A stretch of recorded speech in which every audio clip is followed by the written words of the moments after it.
What's the worst thing you have ever done? The worst thing I have ever done was pretty recent and I'm trying like hell to figure out a way to fix it without destroying my life. Long story short, I cheated on my wife. How I did it makes it so much more terrible. To put this all in perspective, my wife is very close to her brother. They are fraternal twins and have been inseparable their whole lives. Because of this I have gotten to know my brother-in-law and his wife quite well. One night my brother-in-law was out of town on business, so we had his wife over for dinner. My wife got called into work. She is a nurse in an ER. And so me and my sister-in-law were sitting at the house along talking and drinking wine by my pool. After a few glasses some horseplaying lead to her falling in. While her clothes were in the dryer we sat and talked with her in nothing but a towel. I don't know how it got started since we had gotten pretty drunk, but the towel ended up coming off and the next thing I know we were having sex. I wish we could just pretend it never happened and get on with our lives, but unfortunately she got pregnant.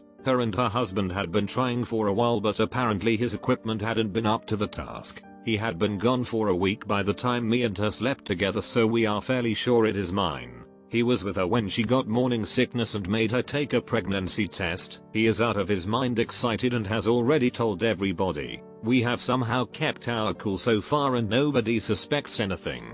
But sooner or later it will come out, especially since my wife and her brother are Asian and both me and my sister-in-law are white. She is now 4 months along, and to compound things more my wife is currently 3 months pregnant. I don't know what to do. I can't sleep and every day is torture while I wait for my life to implode around me.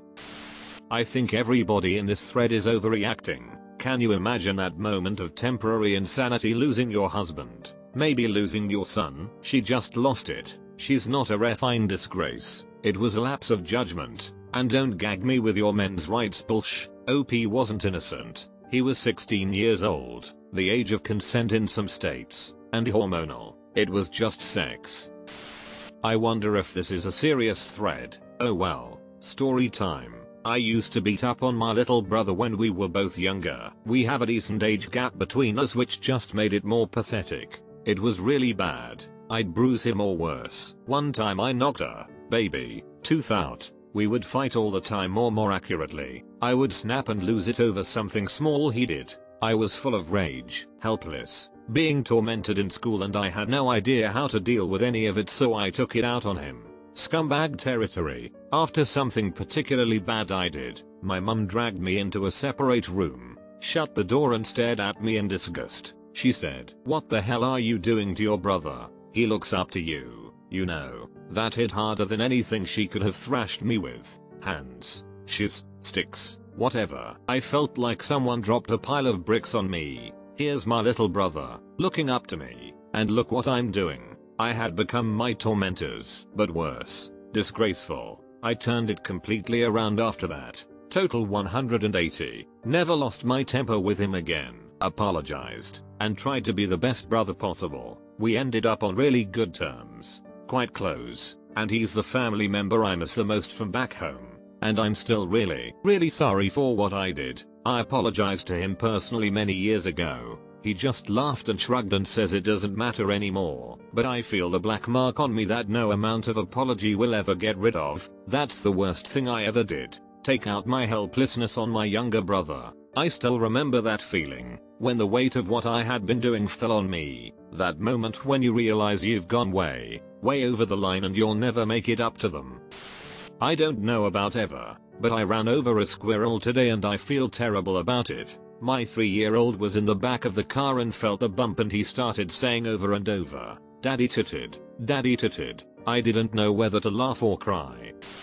When me and my wife first started talking some years back, there was this guy that really liked her as well and had for much longer than I had known her. Fast forward a few weeks and we became a bit closer and he just wouldn't give it up.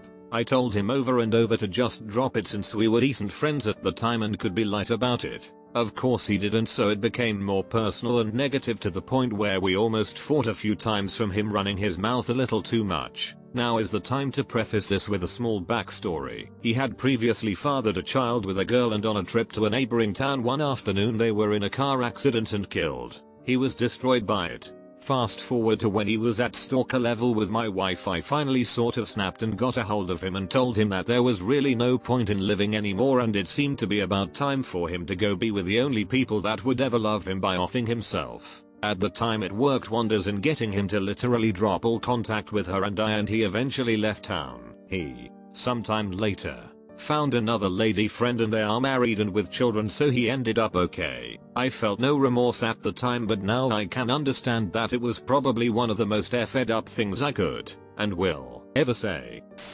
A friend of mine was babysitting his neighbor's baby when he was 14 or 15. For some reason the baby was on the floor and the door rang. He jumped up to get it and didn't look where he was stepping and stepped, practically jumping on the baby's head. It didn't cry or anything. Fast forward years later, the child is developmentally challenged. In his defense, they also have a daughter who is older who also has a learning disability. And no, this incident was never revealed to the parents.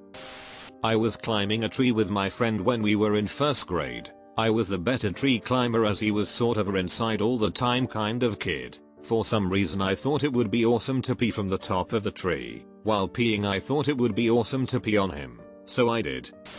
It baffles me to this day why I did what I am about to tell you. I'm not really a person that values objects that much. I am frugal and hate spending money, especially on objects that I don't need, like new electronics. I have an old phone and an old laptop that can't even run Minecraft without eventually freezing. In a secluded university computer lab late at night in the summer, I noticed an iPod had been left at one of the computers. I stole it. It was the first personal item I have ever stolen from a person in my entire life. I don't like the idea of stealing.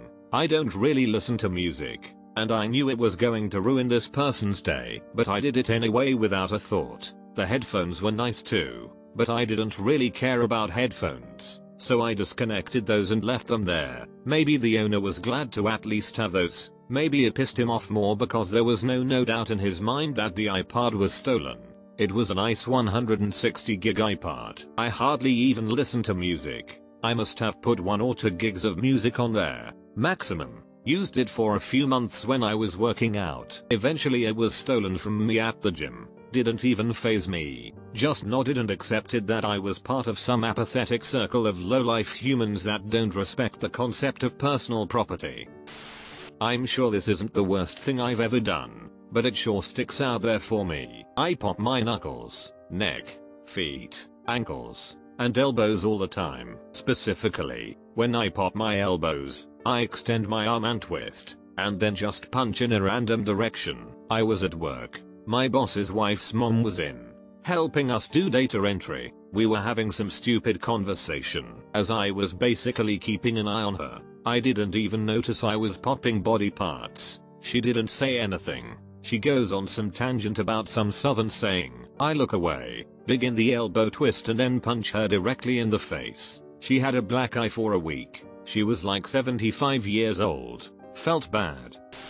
As a kid, I got bullied a lot. Bullies have various weak points that if you can exploit them, can really F them up. Of course, in this interim, they can also F you up, but I was depressed and suicidal at age 13, so I kind of hoped he'd kill me. We'll call him Kyle. Kyle was probably mentally unbalanced. He was a skinny kid who wore half sleeves, had pinhole pupils, and messed up hair. Wiry moth affair. 2. We had a big ox-like guy who didn't mind beating up kids, but wasn't self-motivated, so he usually did so at the bequest of others. Kyle got ox to wail on me a few times, or he held me down while Kyle or one of Kyle's toadies wailed on me. I got some pretty bad beatings, and as I was neglected at home, nobody gave a sh. I just learned to heal, avoid them, or hide until they went home. One day it occurred to me during a beating that Kyle never got me alone. I pointed this out to him. He told me he'd kill me. I said he didn't have the brains or strength to do it alone. Ox would do it or whatever, because he was weak. Kyle got this look in his eye that let me know I hit my mark. For the next few encounters, I'd say, I see you with Ox. Does Ox know you won't fight me alone? Kyle acted like he didn't care at first, but I could tell it got to him. Kept telling me to shut up, and you're dead if I ever get you alone. Punk walrus. Even Ox started to lose his spirit. only half beating me with this confused look on his face. You always do what Kyle asks you to do. You ever thought about beating him up? Ox didn't have answers for that, but it gave him pause. Soon, Ox stopped hanging around Kyle, and every time I saw Kyle, I'd say, alone, Kyle, alone, and he got madder and madder. It was unhinging him. He started to look like he was going to effing kill me, but he was all talk, and I grew confident. Soon, just mouthing, alone, to him got him riled up. I'd also give him long stares at lunchtime, until he would start screaming at me, and when people looked back at me, I was looking out the window as a nonchalant moth affair. At some point, he had been calling me gay and fag. I finally asked him what that meant, and he didn't have a decent answer. I told him what it meant, at least as much as I knew in 1982, and said he liked having sex up the butt, and other rather unfair stereotypes about the gay community. Oh, this escalated his rage. I mean, he went from unhinged to hanging by a thread. He started getting a tick in his eye and started pulling at his own arm hair in an OCD reaction. One day, in science class, he was giving me some lip service because he had a supportive buddy with him. At some point, he started throwing paper wads at me. I looked back at him, mouthed, alone, and blew him a silent kiss that ended with a seductive lip lick. He snapped. He didn't just snap. He turned into some wild animal and launched himself at me, screaming some kind of incoherent shrieking like a kid being crushed in a combine.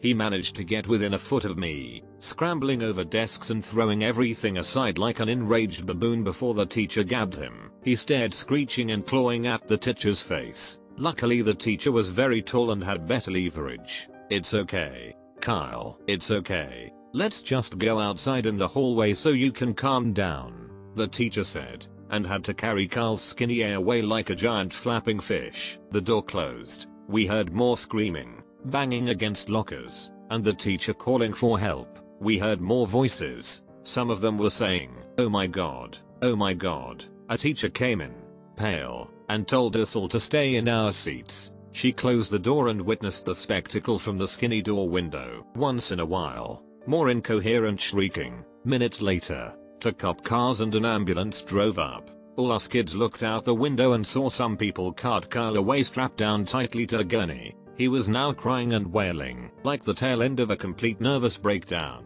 He was screaming, "I'm gonna kill you.